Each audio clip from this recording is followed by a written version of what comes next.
sama dia. Yang lebih parah lagi bertambah harta, bertambah jauh dia dari Allah Subhanahu wa taala. Jadi kesimpulannya dari sini kita jadi tahu yang paling kita butuhin dalam hidup itu bukan berlimpah harta. Yang paling kita butuhin dalam hidup itu bukan banyaknya aset. Walaupun itu baik dan itu sesuatu yang perlu disyukuri, bukan dihindari.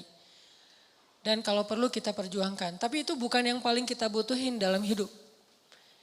Bukan banyak teman, walaupun banyak teman itu justru kebaikan.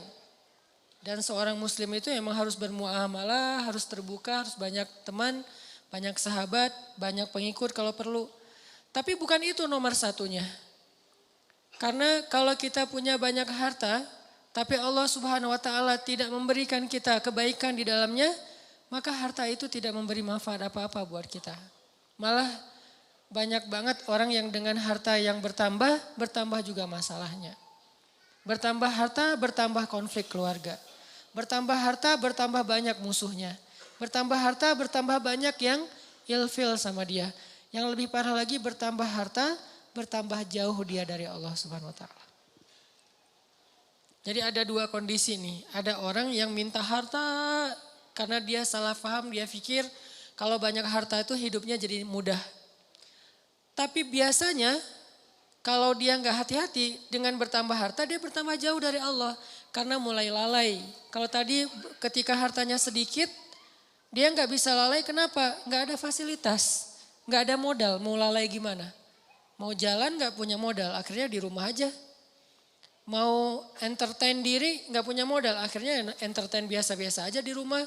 Paling minum teh di belakang sambil ngelihat anak-anak main, itu entertain dia karena nggak cukup modal. Tapi buat yang udah modalnya lebih kan nggak cukup entertainnya cuma minum teh kan.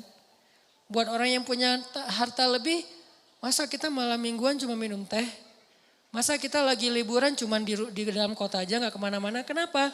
Karena dia ngerasa bisa ngelakuin yang lebih dari itu. Sehingga dengan tambah harta, kalau gak hati-hati malah tambah jauh dari Allah. Dia mengentertain dirinya, dia mulai melakukan hal-hal yang sia-sia. Dia mulai mengeluarkan hartanya di jalan-jalan yang bukan Allah ridhoi, sampai mulai judi segala macam kan. Karena ngerasa dia punya uang dan tidak masalah kalau rugi-rugi dikit lah, orang tabungan saya masih banyak. Mulailah dia ke Singapura, ke Hong Kong, ke tempat-tempat yang walaupun bukan ke kotanya yang kita permasalahin, ke beberapa spot atau tempatnya. Ini dia minta harta banyak nih. Ternyata harta itu tidak ngasih dia kenyamanan hidup. Belum lagi nanti dengan kehidupan lifestyle-nya yang udah berubah, rumah tangganya udah gak nyaman. Saya punya teman yang pernah ngerasain yang kayak gitu beberapa orang. Dan curhat. Alhamdulillahnya udah hijrah sekarang. Dia ngerasa, kenapa ya uang saya banyak, berlimpah, bisnis saya lancar, kok saya kayak jauh gitu dari anak. Hampir saya gak pernah duduk bareng dengan anak, gak pernah dengerin mereka curhat, gak pernah nemenin anak saya main. Bahkan nganterin sekolah atau jemput sekolah aja jarang. Saya pikir dengan memfasilitasi kebutuhan anak saya berarti saya udah sayang sama dia. Udah ada mobil pribadi khusus buat istri, buat anak, ada 3 anak masing-masing 1 mobil. Dengan alasan yang masih logis. Kalau 1 mobil bertiga nggak efektif karena sekolahnya jauh-jauh takut telat. Belum lagi nanti pulang sekolahnya beda waktu, kan nggak nyaman. Akhirnya dikasihlah 3 mobil dan itu logis sebetulnya. Dengan 3 driver.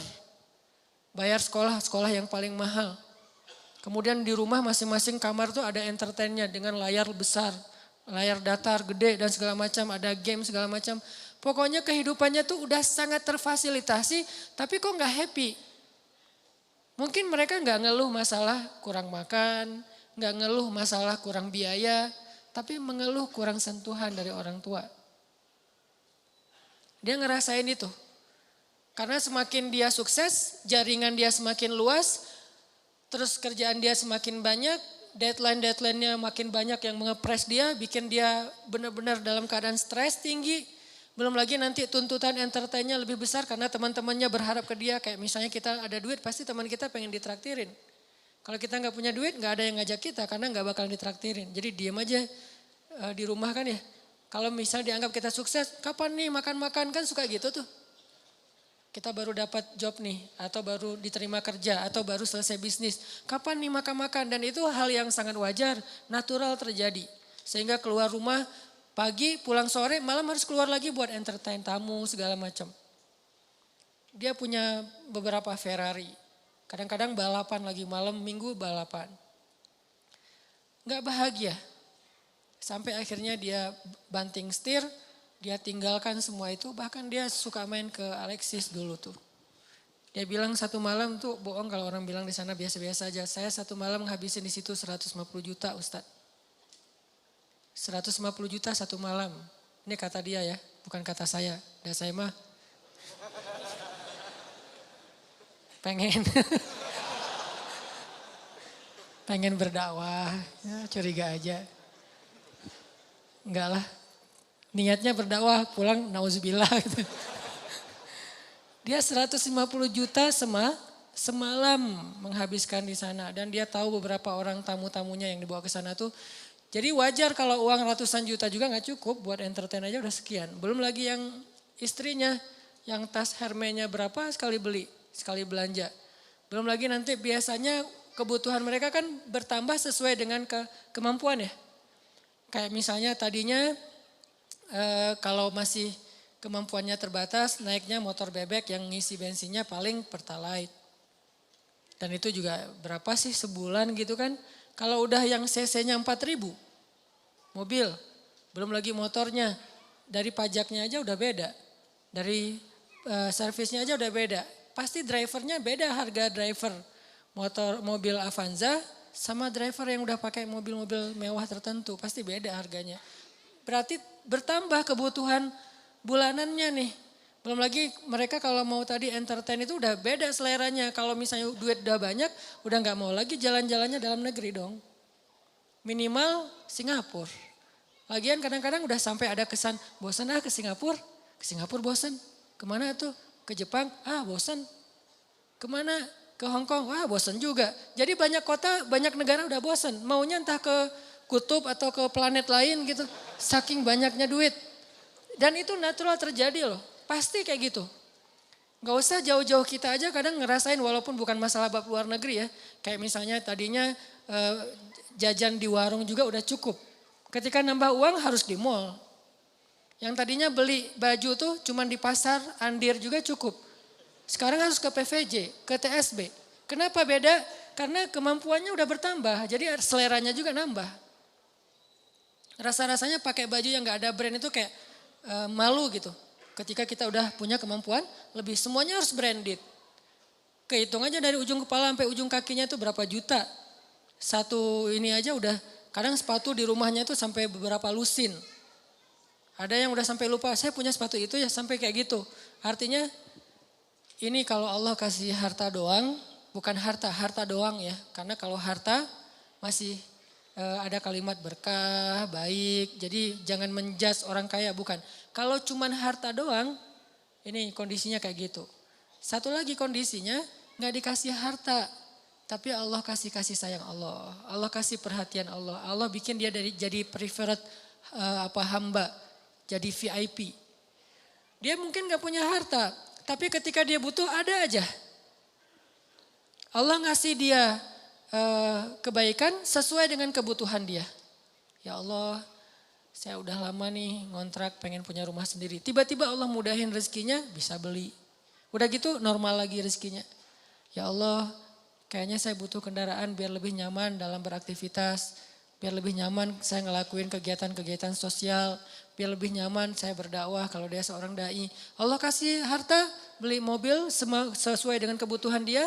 Akhirnya normal lagi. Jadi grafiknya itu sesuai kebutuhan. Bukan naik, dia gak butuh dan itu bahaya. Dia grafik rezekinya naik, sementara gak berbanding lurus dengan kebutuhan itu malah jadi bahaya. Akhirnya larinya kemana? Ke entertain. Kalau grafik rezekinya naik sesuai kebutuhan, itu akan istilahnya berkah, bermanfaat banget. Kayak misalnya tiba-tiba dia dikasih rezeki karena emang bentar lagi anaknya mau sakit. Sebelumnya Allah udah siapin. Tiba-tiba dapat beberapa usaha, proyek dan segala macam. Dapat untung anaknya sakit. Jangan langsung suuzon sama Allah.